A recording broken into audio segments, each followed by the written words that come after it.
Dos cuestiones que han mencionado los críticos de la estrategia, por decirlo. Es una, no hay ningún esfuerzo por tratar en la estrategia de regresar a tener policías municipales, locales, estatales, efectivas. Parece ser que eso está descartado, al menos por este sexenio ya, ni siquiera se está contemplando eso. ¿Cómo lo ves y crees que debería de haber un esfuerzo por rescatar estas policías? Mira, las policías estatales y municipales van a seguir ahí, o sea, no se les suprime ni nada, ¿no? Pero como no han dado resultados, y la verdad es que muchísimas policías municipales están coludidas con los grupos criminales, trabajan para ellos, les dan información, incluso a veces operan a favor de las organizaciones militares. Hay veces que los policías les prestan sus armas a los sicarios, incluso hasta sus patrullas. Pues entonces no puedes confiar en ellos, ni puedes pensar que en el corto plazo te van a dar buenos resultados. Entonces yo creo que más bien este gobierno pensó como en un plan de emergencia, o como dicen los economistas, en un plan de choque, ¿no? Para estabilizar las cosas en estos 6 años, bajar los índices delictivos, y ya en otras circunstancias y con otro país menos violento, estoy hablando del siguiente gobierno, pueda ya seguir trabajando en el tema de las policías y haya un relevo de la Guardia Nacional. Ahora, esto en algunos lugares muy pobres y muy violentos, que van a tener un ritmo de avance mucho más lento. El otro elemento que mencionan es que ¿por qué tratar de militarizar esta estrategia de seguridad? Creo que ha sido sutil en la explicación de por qué. Pero lo que dicen es que no ha dado resultado. Ya se trató esto, ya se implementó y no se ha logrado reducir los niveles de violencia. ¿En qué discrepas de esta crítica? Bueno, México sí ya lleva militarizado un buen rato, con un grado de militarización considerable. Bueno, teníamos el tema de la Policía Federal, que sí es un aparato considerable de casi 40,000 elementos. Y teníamos también un problema de falta de coordinación entre los diversos cuerpos, ¿no? Los marinos por acá, los soldados por acá, la Policía Federal por acá. Era híbrida la estrategia. Sí, un poquito descentralizada, y ahora lo que se quiere es unificar todos los cuerpos del gobierno federal en una sola organización, con un mando militar operativo, aunque lo que están planteando es que la estrategia la diseñarían la agencia civil de la Secretaría de Seguridad Pública. Pero sí, ahora va a ser un mando militar, ya no un mando civil, y va a haber una centralización muy fuerte de las decisiones, y va a haber un acompañamiento de esta red de gestores sociales. Entonces, eso sí la hace significativamente diferente, ¿no? Y hay otro tema muy importante.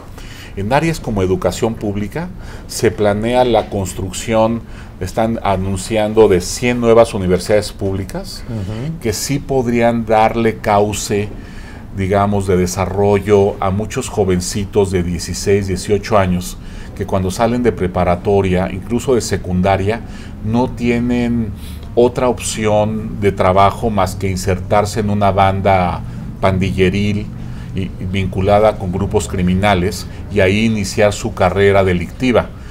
Las universidades, si se concreta el proyecto, podrían ser un muy buen canal para disminuir el reclutamiento criminal, y eso también podría tener un buen impacto favorable para el tema de la violencia. Junto con el programa de la capacitación para jóvenes, que va a ir de la mano de las empresas, ¿no? Donde las empresas van a recibir gente para que tengan un aprendizaje, una tutoría, algo similar, ¿no? Exacto, sí, son como centros de capacitación laboral, educación media superior y universidades, ¿no? Es un esquema muy similar al de la Ciudad de México. O sea, para entender en buena medida lo que está pasando ahorita a nivel nacional con el nuevo gobierno federal, hay que voltear los ojos y ver lo que hizo Marcelo Ebrard y el propio Andrés Manuel o Cuauhtémoc Cárdenas en la Ciudad de México cuando la gobernaron, ¿no? Por ejemplo, en la Ciudad de México tenemos una infraestructura educativa mucho más amplia en comparación con el resto del país, por la gran cantidad de universidades y centros de capacitación. Entonces, todo esto responde ya a un modelo que traen ellos, ¿no? Que tiene que ver con centralización del mando, con un superávit policial, o sea, tener muchos policías. En este caso van a ser más bien muchos soldados y muchos gestores sociales. Tener una gran infraestructura, como te decía, de educación media superior y universidades para ahí entren los chavos a educarse, a instruirse, a capacitarse. Y otro tema muy importante que no se ha mencionado, pero que está ahí, que va a ser muy relevante, es evitar, como lo han hecho el gobierno de la Ciudad de México, evitar que el comercio informal, la economía informal de la Ciudad de México, alimente al crimen organizado. Generalmente lo que ha hecho la Ciudad de México es tener a verificadores y también a gestores sociales que van a los comercios informales y sí, cobran algunas rentas y las utilizan con fines electorales, pero digamos el que recibe las rentas de este comercio informal es el gobierno y no el crimen organizado. O sea, porque y la protección a cambio, supongo. Exactamente, cuando no interviene el gobierno, quien se erige en el protector del comercio informal son los grupos criminales, ¿no? Y los hace eso mucho más potentes y mucho más prósperos. En el caso de la Ciudad de México, quien recibe las mordidas y las rentas son las autoridades, ¿no? Es una corrupción institucionalizada. Exactamente. Ahora, hay algunos casos ejemplares, parece ser de logros, de reducir la violencia y mejorar la seguridad de las gentes. El caso de Monterrey, no sé si lo has estudiado, no sé si es verídico que sí se ha reducido la violencia y si esto es replicable en otros lugares sin tener que haber militarizado esa ciudad. No, sí es cierto. Ahí lo que sucedió fue que los empresarios, porque ahí en Monterrey se concentran los grandes empresarios del país, ¿no? Empresas como Cemex, como FEMSA, como Grupo Alfa, presionaron al gobernador, en aquel entonces Rodrigo Medina, y lo obligaron a ponerse a trabajar muy duro en construir una policía estatal militarizada, por cierto, que con buenos niveles de capacitación y en un lapso muy breve de apenas 2 años, bajó los niveles de violencia, sobre todo en la zona metropolitana de Monterrey, significativamente, ¿no? Pero llevar esto a nivel nacional lo es difícil, no, son circunstancias en el caso de Monterrey sí lo veo muy difícil, porque, por ejemplo, en lugares como Guerrero, como Chiapas, como Sinaloa, no tienes estos grupos empresariales que logren presionar al gobernador de la manera en que lo hicieron en Monterrey, en donde pues prácticamente le dijeron, maestro, si no te pones a trabajar en serio, vamos a forzar tu renuncia. Y tienen tanto poder estos empresarios que sí pueden forzar la renuncia de un gobernador.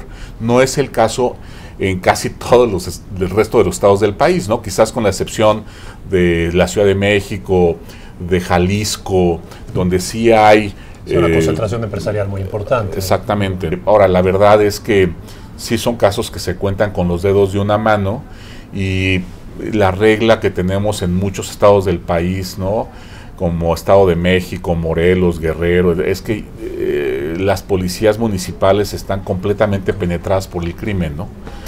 Ahora, me queda una duda, Eduardo.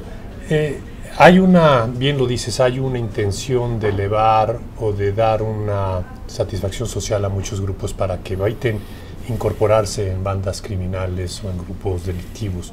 Sin embargo, el estado de Guanajuato es uno de los estados que mayor tasa de crecimiento ha tenido en los últimos años.